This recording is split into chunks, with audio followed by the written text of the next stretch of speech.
안녕하세요. 폴리스 스토리의 박 작가입니다. 이번 영상은 경찰 영어 기본이 없는 수험생을 위한 조언입니다. 먼저 자기 진단, 자신의 실력 체크가 필수입니다. 보통의 경찰 공무원을 준비하는 수험생을 제외하고 실력 있는 분들을 제외하고 보통은 경시생들은 학창 시절에 영어 기초가 없는 분들이 많습니다. 명사, 동사 구분도 안 되는 사람도 있습니다. 이 영상을 보시는 분들 중에 야 정말 저런 사람이 있냐? 라고 의심하는 분도 있겠지만 주변에 많이 봤습니다. 물론 합격생도 있습니다. 그 중에서. 그래서 본인이 중학교 수준의 단어도 어렵다면 일단 우선순위 영단어부터 암기를 해야 됩니다. 문법의 문자도 모른다면 기초 영문법 강의를 통해서 1형식, 2형식 등 형식의 기본은 어느 정도 알고 있어야 됩니다. 영어 과목의 특징은 여러분도 느끼겠지만 투자하는 노력에 비해서 성과가 대단히 나쁜, 대단히 적은 질 나쁜 과목입니다. 많이 들어보셨을 텐데요. 콩나물 키우기하고 비슷합니다. 콩나물은 밑이 뻥 뚫린 화분에 하루에 3번이라든지 4번 바가지에 물을 가득 부어주면 콩나물이 크게 돼 있습니다. 물을 부었을 때는 화분 아래가 뚫려 있기 때문에 바가지를 붓는 순간 구멍을 통해서 물이 아래로 모두 빠져나갑니다. 물이 콩나물을 스쳐 지날 뿐이죠.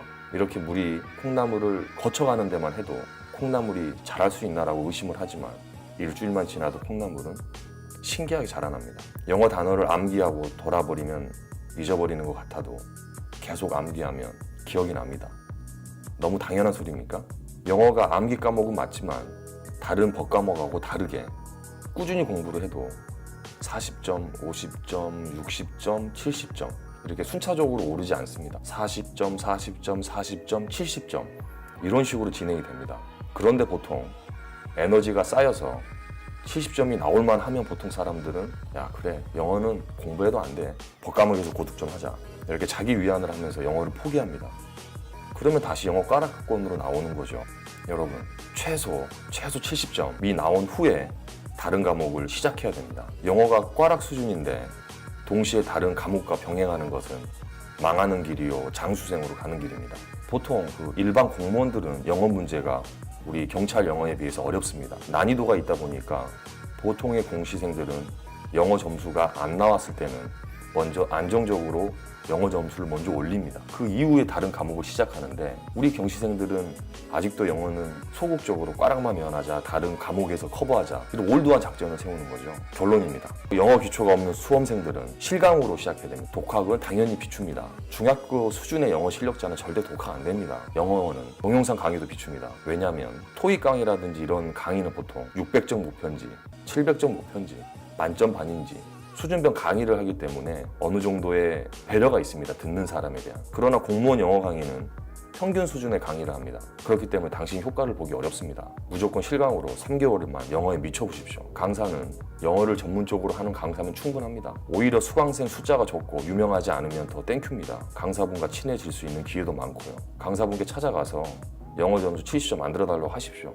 그리고 시키는 대로 한번 해보세요. 아무리 허접한 강사라도 영어에 나름 정통한 사람입니다. 경제적 여유가 있다면 1대1 과외도 고려할 필요가 있다고 생각합니다. 돈이 아깝습니까? 그런데 영어 때문에 시험에 떨어지면 방값이라든지 밥값 생각하면 손해보는 장사 아닙니다. 영어 포기하는 순간에 시험장에서 영어 풀면서 후회합니다. 경험했잖아요, 여러분들.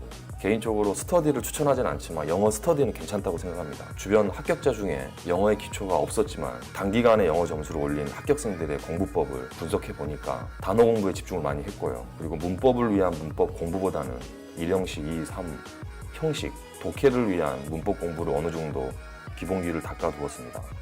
그리고 독해는 기출 중심으로 공부를 하는 건 맞지만 답을 맞추기 위한 스킬 위주의 문제풀이는 초심자에게는 도움이 전혀 안 됩니다. 즉, 기초가 부족한 사람은 독해 문제를 한 문제를 풀더라도 제대로 분석해서 푸는 것이 실력 향상에 도움이 됩니다. 여러분, 주변에 영어 포기해도 꽈락 넘겼다고 합격했다고 말하는 사람들, 그런 형들 있습니다. 듣지 마세요. 시대가 변했습니다. 경쟁자들의 수준이 달라졌습니다. 그래도 영어 대충 하고 다른 과목에 집중하겠다라고 하시면 말리진 않겠습니다. 당신은 분명히 내년, 내후년에도 노량진에서 컵밥을 먹고 있을 겁니다. 오늘 하루도 고생하셨습니다. 폴리스 스토리의 박 작가였습니다.